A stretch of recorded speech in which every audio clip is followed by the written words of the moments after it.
কথা ধারাবাহিকের নতুন পর্বে দেখা যায় যে জুনি যাতে প্রান্তিকের নামে কেস না করে এবং ব্রেসলেটটার বিষয়ে সাক্ষী না দেয় সেজন্য জুনিকে হুমকি দিয়ে সাবধান করে দিলেও কাজ হলো না প্রান্তিকের।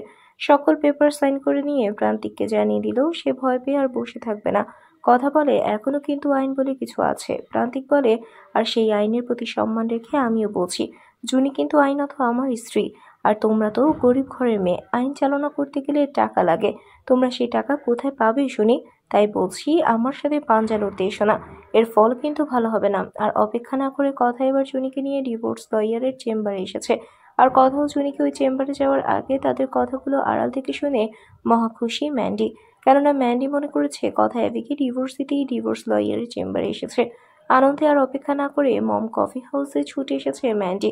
এদিকে কথাও জুনি সবকিছু শুনে কেসটা নিলেন অ্যাডভোকেট ম্যাডাম, জানিয়ে দিলেন কি করতে হবে, আর ডিভোর্স ফাইল তৈরি করে তার একটা কপি জুনিকে দিলে বাইরে এসে জুনি বলে এবার টাকা কোথায় পাবো। কথা জানিয়ে দিল সে তার মায়ের গয়নাগুলো বিক্রি করে দেবে। জুনি প্রথমে রাজি না হলেও পরে কথার কারণে রাজি হয়ে যায়।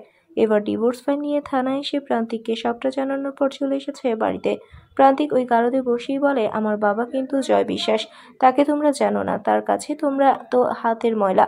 এদিকে ম্যান্ডি কিন্তু অ্যাবিকে জানিয়ে দিল যে কথা কিন্তু ডিভোর্স ফাইল তৈরি করেছে। আর এটা শুনে হতাশ অ্যাবি রাতে কথাকে বলে তুই চাইলেই কিন্তু আমাকে ডিভোর্স দিতে পারবি না, তবে আমি চাইলে তোকে ডিভোর্স দিতে পারি। এই কথা শুনে তাহলে এবার কি করবে কথা? বন্ধুরা তোমাদের কি মনে হয়? এক্ষুনি একটি লাইক দিয়ে এবং কমেন্ট করে জানিয়ে দাও তোমাদের মতামত। ধন্যবাদ।